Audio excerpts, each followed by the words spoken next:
All right, folks, here. All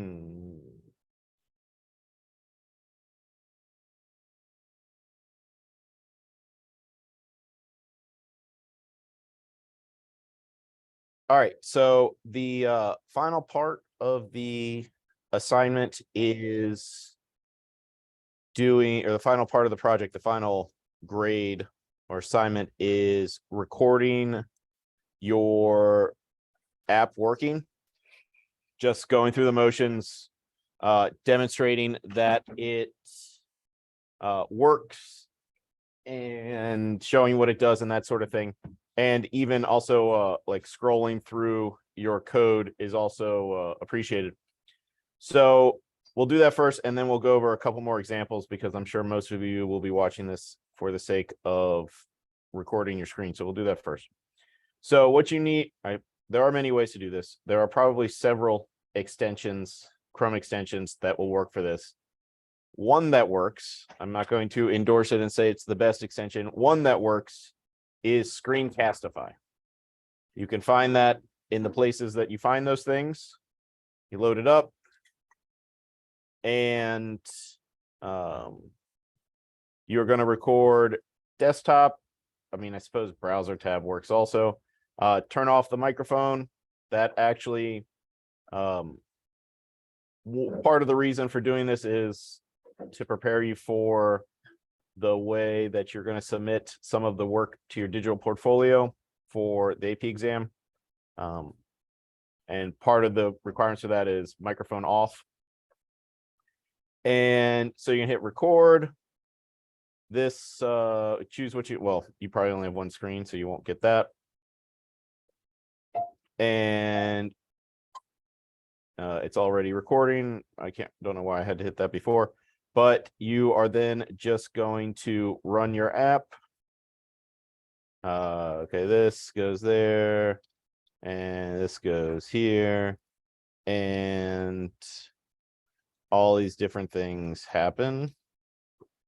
And, show most of you have a reasonable amount of possibilities, like 2 or 3 for your word possibility. And, even though this one has we'll come back to it. Show several possibilities of it working.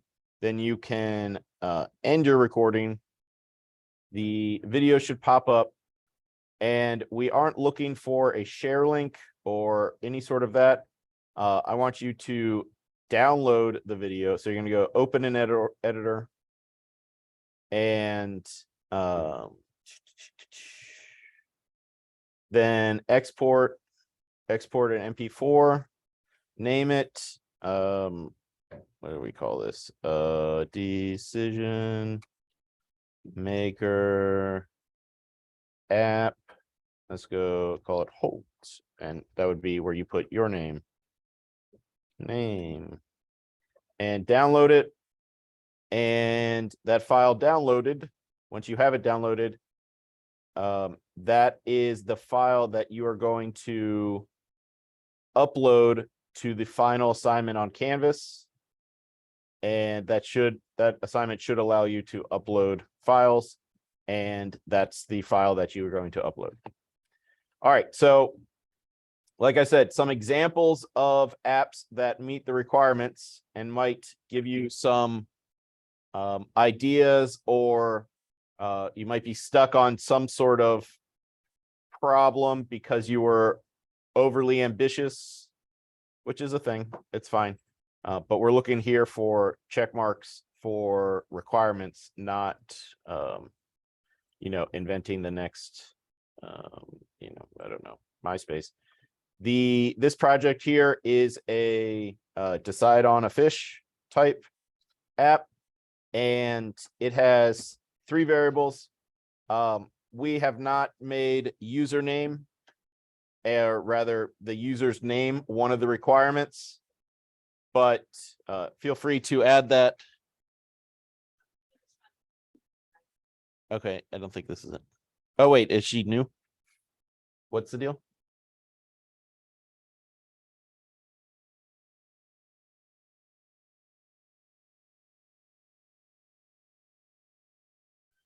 All right, so the username isn't one, but this one has two different variables, one for water type and one for tank size, which tank size is a number variable.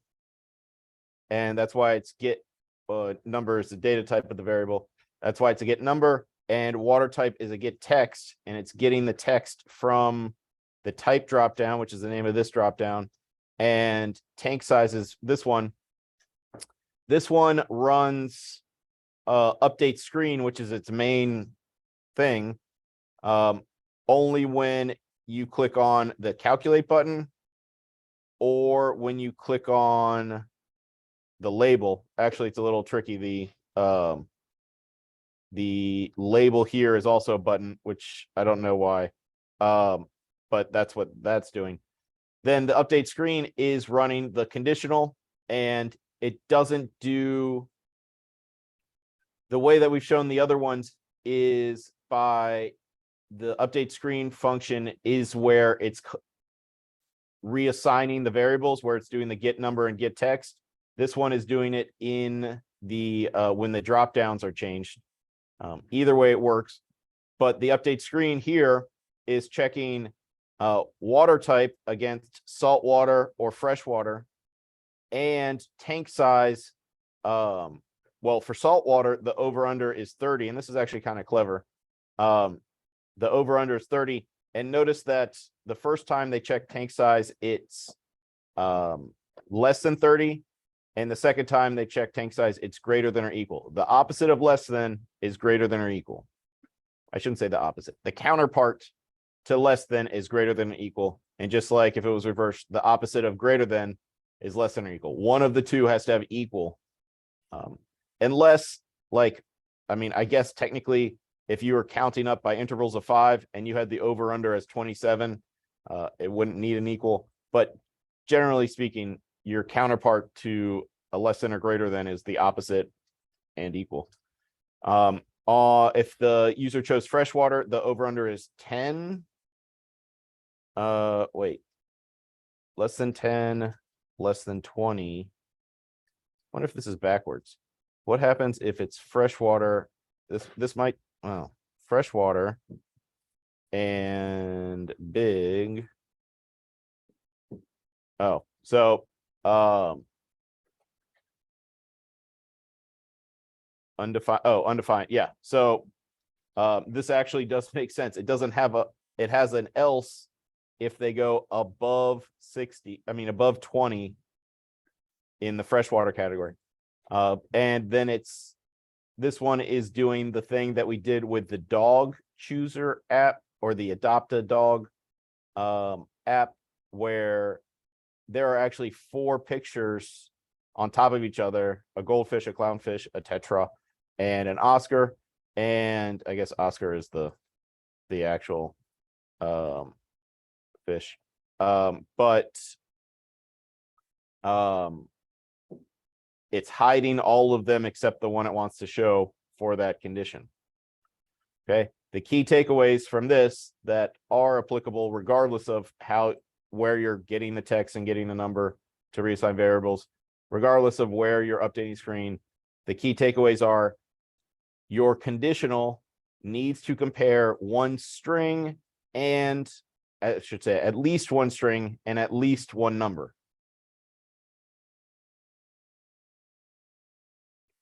The way that it gets the string is almost definitely going to be a dropdown. You can't use a text input to do, well, it is best not to use a text input for whatever you're comparing your string against, because that relies on the user typing things, spelling things correctly. And I mean, you can use 2 uppercase, but it relies at least on the user spelling things correctly, which you can't really. But your string is going to be probably from a get text of a dropdown, and your number, in this case tank size, is a get number from several things. A dropdown, that's a number. Okay. Here is something that people are having trouble with, and we'll put it on the short list of most common mistakes. So if you have your drop down is your number source, but the options are 1 gallon, 2 gallons, 3 gallons. When you actually go to get text, it's going to get that whole thing. It's not going to get the number 1. It's going to get 1 gallon and try to compare that as a number, which it isn't a number. As soon as you add letters, this is actually a string, and it probably kind of breaks it. Let's see, let's see how it interprets it. Let's console.log. Where's this? This is tank size, and it's getting the number. Let's see what tank size is when we get it. And this is a more common way of using console.log just to see how the app is. Oh, it is working. No way. I think this might be an App Lab thing. I think because it's a get number, it gets only the number. Wow. Put this in the pile of me trying to break things, but not being able to break them, which is surprisingly common. Regardless, yeah, but still, well, I don't know what to say right now. Do stick with numbers. You can also do a slider, but the number is still a get number. The text is a get text, and your comparison needs to compare both a string, at least one string, and at least one number. Don't overthink this. You can have 2 options for your string and 2 options for your number. And the 2 options are going to be a hidden over/under, hidden from the user. You can give them a bunch of options, but the only thing you're checking is over/under some number. 2 options for a string, 2 options for a number means 4 total outputs. And you don't even really need an else, because if you have the correct greater than with a counterpart of less than or equal, and you do it correctly, it will always hit one of them. And there you go. You folks have any questions? All right, go for it.